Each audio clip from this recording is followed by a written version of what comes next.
নমস্কার বন্ধুরা, কেমন আছেন সবাই? ইজি এন্ড টেস্টি কিচেন সেন্টারে আপনাদের সকলকে স্বাগত। আশা করি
ভীষণ টেস্টি হয়। এর আগেও দু একবার পনিরের সবজি অন্যরকমভাবে বানিয়ে খাইয়েছে, খুব ভালো লেগেছে।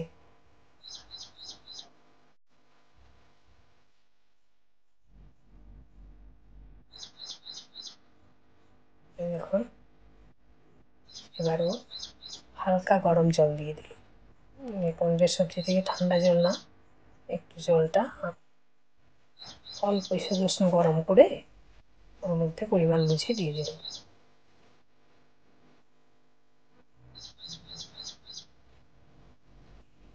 এবার দিয়ে দিল উপর থেকে একটু গরম মশলা,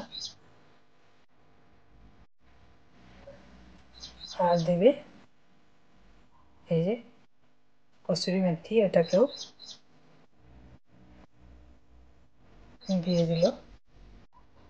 এই গন্ধটা কিন্তু দারুণ লাগে। এবার একটু নাড়িয়ে নিয়ে অল্প একটু ঘি, এই দেখুন বাড়ির তৈরি ঘি, কিন্তু আমি নিজে হাতে বানিয়েছি। ঘিয়ের পরিমাণটা বললাম অল্প একটু দিতে, কারণ এমনিতেই যা গরম,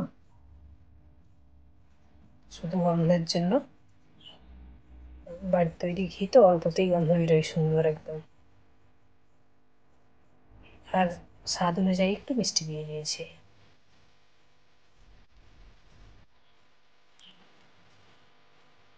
ব্যাস, সবজি কিন্তু একদম রেডি।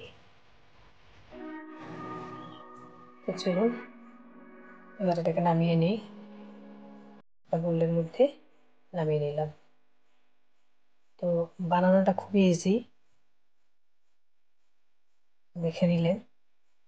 আর বিশেষ কোনো ঝামেলাও নেই, পনিরটাকে কেটে ভেজে নিয়ে অল্প কয়েকটা মশলা দিয়েই রেডি হয়ে যায়। কিন্তু এত সুন্দর স্বাদ হয় এর খেতে। বন্ধুরা, আপনারাও নিরামিষের দিনগুলিতে এইভাবে পনিরের রেসিপি বানিয়ে একবার দেখতে পারেন।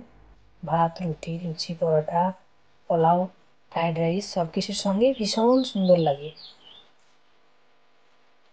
তো আমাদের তো রেডি হয়ে গেল।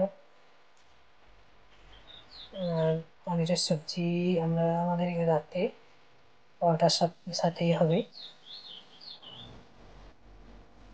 তো আজকের মতো রেসিপিটি এই পর্যন্তই। সকলে ভালো থাকবেন, সুস্থ থাকবেন, সাবধানে থাকবেন। দেখা হবে আবারও অন্য কোনো রেসিপি নিয়ে। টাটা।